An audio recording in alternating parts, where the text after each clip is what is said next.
میں نے درزی کو سلام کیا۔ وسیم نے جواب دیا، اور میں اتنی حسین ہوں، اسے مجھے دیکھنے کی کیا ذرا بھی تمنا نہیں؟ میں نے دل میں سوچا اور اس سے باتیں کرنے لگی۔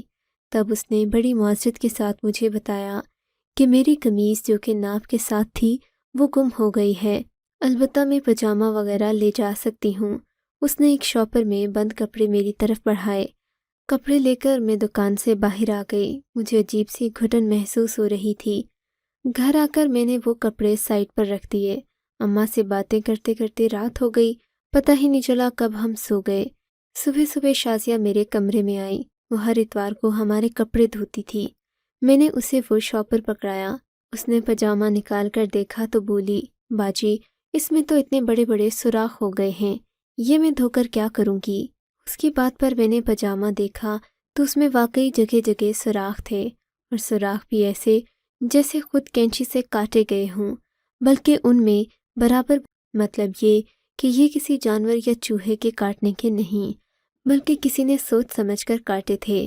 مجھے بہت حیرت ہوئی، اتنا ماہر درزی اتنی بڑی غلطی کیسے کر سکتا ہے؟ خیر اب تو مجھے دکان پر جانے کا ایک اور بہانہ مل گیا تھا۔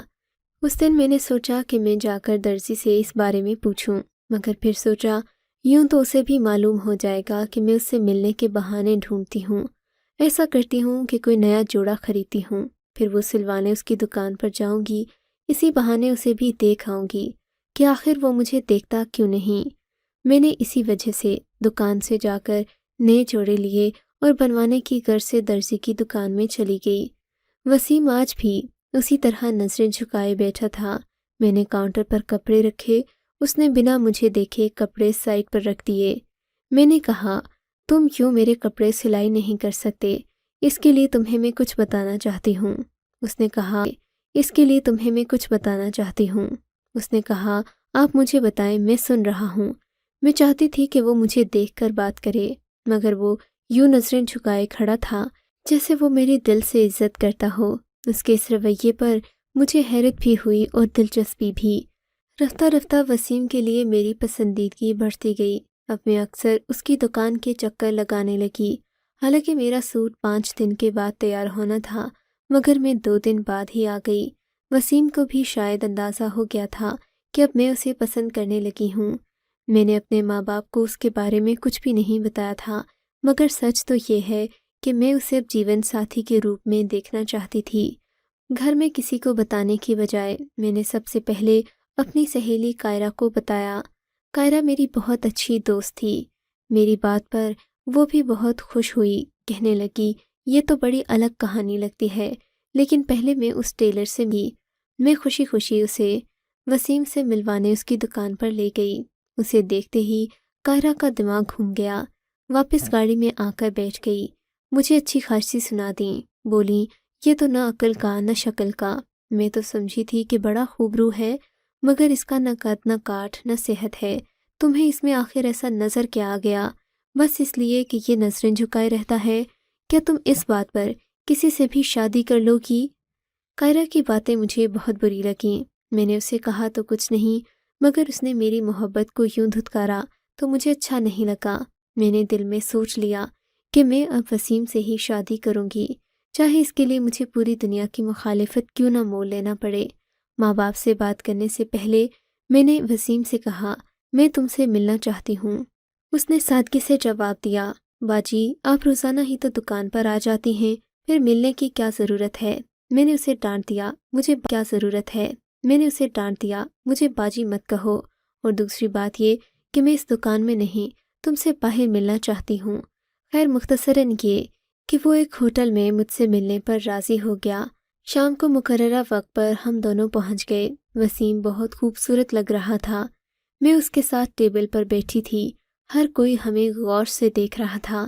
ایسا لگتا تھا جیسے لوگ ہماری جوڑی میں بہت دلچسپی رکھتے ہوں۔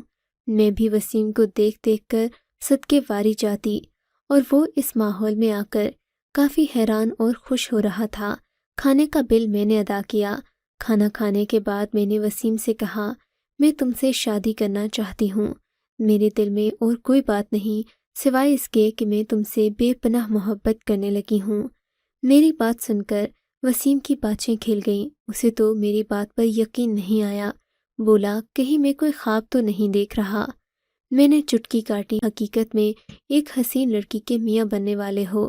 اس بات پر وہ بھی ہنسنے لگا۔ یوں میں نے اس سے شادی کی بات کر لی، مگر اب مسئلہ میرے گھر والوں کا تھا۔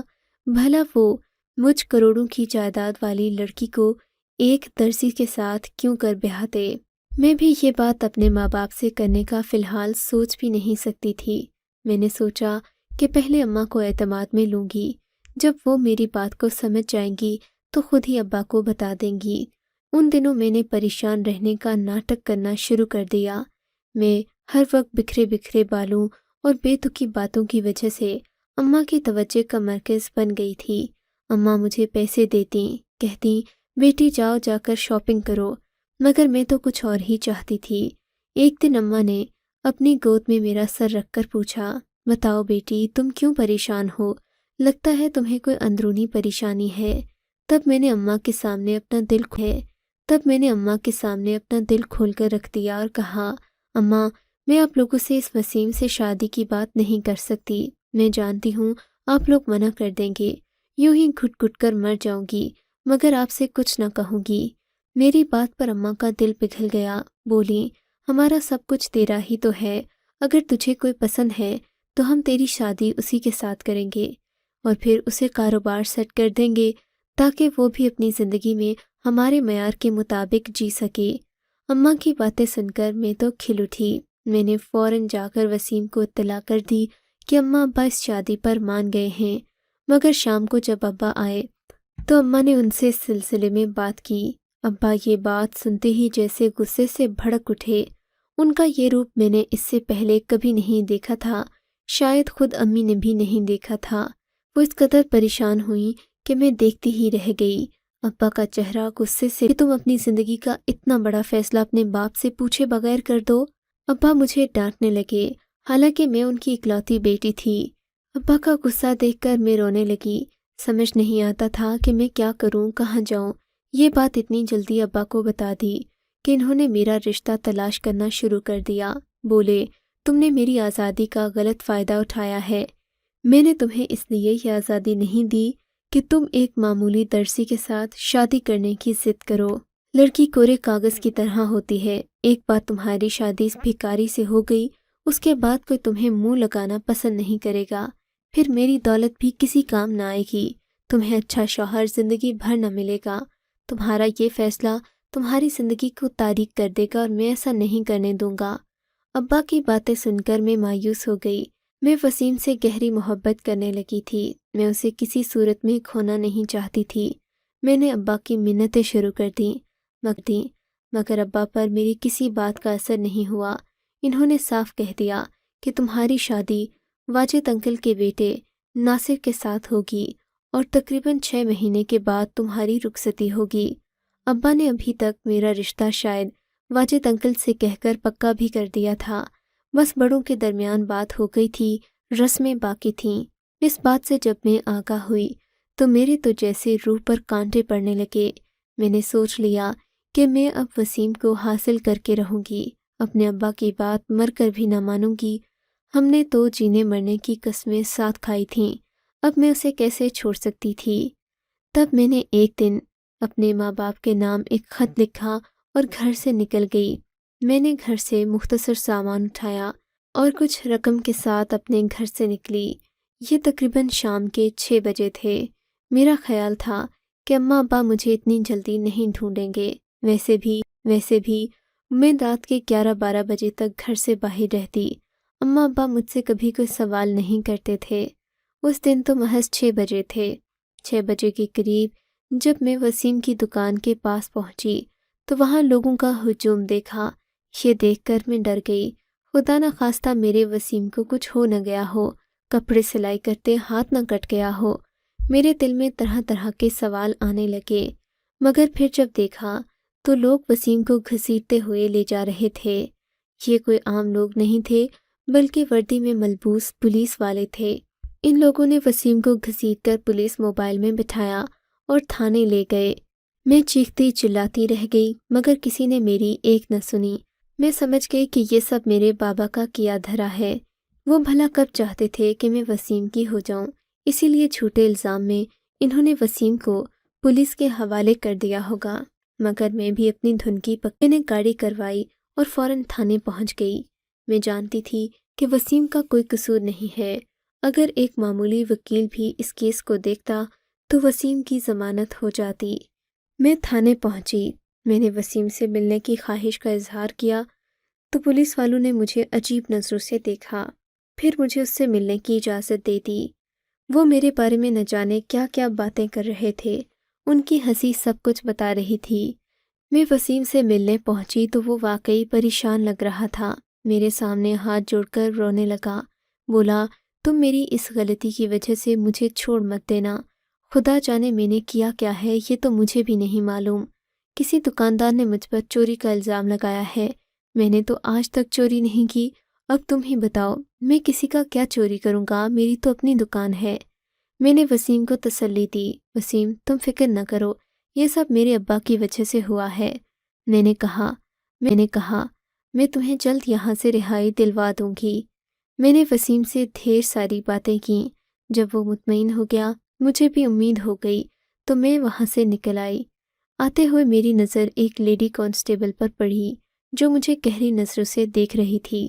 مجھے لگا وہ مجھ میں دلچسپی رکھتی ہے، تبھی اس کے قریب چلی گئی، اس سے وسیم کا خیال رکھنے کا کہا۔ تب میری بات پر وہ ہنسنے لگی۔ بی بی تم پاگل ہو گئی ہو کیا؟ میری بات پر اس عورت نے ہنستے ہوئے کہا، کیوں، اس میں پاگل والی کیا بات ہے؟ میں اس لڑکے کو پسند کرتی ہوں، ہماری شادی ہونے والی ہے، اور تم کہتی ہو کہ میں پاگل ہوں، اس کا خیال بھی نہ رکھوں؟ ہاں صحیح ہی تو کہہ رہی ہوں، لیڈی کانسٹیبل نے کہا۔ تم خیال نہیں رکھو گی تو کیا، اس کے پیچھے تو 10 امیر ذاتیاں تم جیسی اور پاگل ہیں، یہ تو سبھی کو الو بنا رہا ہے، اور تم لوگ اپنے ماں باپ کی دولت اس پر لٹاتی رہتی ہو۔ اس کی بات دماغ گھوم گیا۔ یہ تم کیسی باتیں کر رہی ہو؟ میں نے غصے سے کہا، اگر یقین نہیں تو کسی سے بھی پوچھ لو، تمہارا یہ لڑکا جو ہیرو بنا پھرتا ہے، یہ لڑکیوں پر جادو کرواتا ہے اور پھر انہیں اپنے دام میں پھانس کر ان کی دولت لوٹتا ہے۔ اس کے ساتھ ایک ڈھونگی پیر بھی ہوتا ہے، اس کو بھی ہم کئی بار جیل میں بند کر چکے ہیں، مگر پھر کوئی نہ کوئی اسے چھڑا کر لے جاتا ہے۔ ہمارے پاس ایسا کوئی قانون نہیں کہ ایسے ناصب بازوں کو پکی سزا دے سکیں، کیونکہ کوئی نہ کوئی ان کی ضمانت کروا جاتا ہے۔ مگر تم خدا کے لیے ہوش کے ناخن لو، کیوں اس نکمے لڑکے کے پیچھے پڑی ہو؟ یہ تو اپنا نہیں کھا سکتا، اپنی ماں کی پینشن پر گزارا کرتا ہے، دن بھر اپنی دکان میں عیاشی کرتا ہے، اپنے دوستوں کو بلاتا ہے، جو کماتا ہے وہیں لٹا دیتا ہے، تمہیں کیا کھلائے گا؟ لیڈی کانسٹیبل کی بات سن کر میرا تو دماغ ہل گیا۔ سوچ نہیں سکتی تھی کہ وسیم اس سے پہلے تھانے کی ہوا کھا چکا ہے، مگر اس عورت کی بات پر میں کیوں کر یقین کرتی؟ میں نے اپنی طرف سے وکیل بھی کیا، اس کو روپے دیے اور کہا کہ وہ وسیم کا کیس لڑے۔ میرے پاس ابھی تک ابا کے دیے ہوئے پیسے بہت تھے۔ میں ان دنوں ایک ہاسٹل میں رہ رہی تھی۔ میرے دل میں یہی خیال تھا کہ یہ سب میرے ابا نے کیا ہے، لیکن جب وکیل نے خود تفتیش کی تو پتہ چلا کہ واقعی وسیم اس سے پہلے بھی کئی بار جیل میں رہ چکا ہے۔ اس بات پر مجھے زوردار دھچکا لگا۔ میں کس محبت کے پیچھے پاگل ہو رہی تھی۔ 6 مہینوں میں اپنے ابا کی چھت کے بغیر رہ کر مجھے اس کا بھی اندازہ ہو گیا تھا، اور وسیم جو میرے سامنے ناٹک کر کے ہمیشہ مجھ سے پیسے لیتا، کچھ سچ اپنے منہ سے بھی اگل چکا تھا۔ میں نے اس بات پر اللہ کا شکر ادا کیا کہ میں غلط انسان کے ساتھ رشتہ باندھنے سے بچ گئی۔ اس دن میں واپس والدین کے گھر گئی تو بتا نہیں سکتی کہ میں کس قدر شرمندہ تھی، مگر یہ اماں ابا کی مہربانی کہ انہوں نے مجھے پھر بھی قبول کر لیا۔ البتہ ابا اب بھی مجھ سے ناراض ہیں، مگر میں جانتی ہوں وہ مجھ سے بے پناہ محبت کرتے ہیں، مجھ سے زیادہ دیر ناراض نہیں رہ پائیں گے۔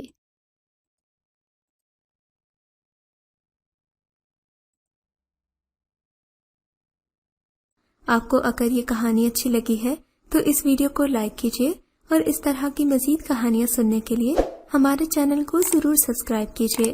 کہانی سننے کا شکریہ۔ آپ سے ملاقات ہوگی اگلی ویڈیو میں، تب تک کے لیے اللہ حافظ۔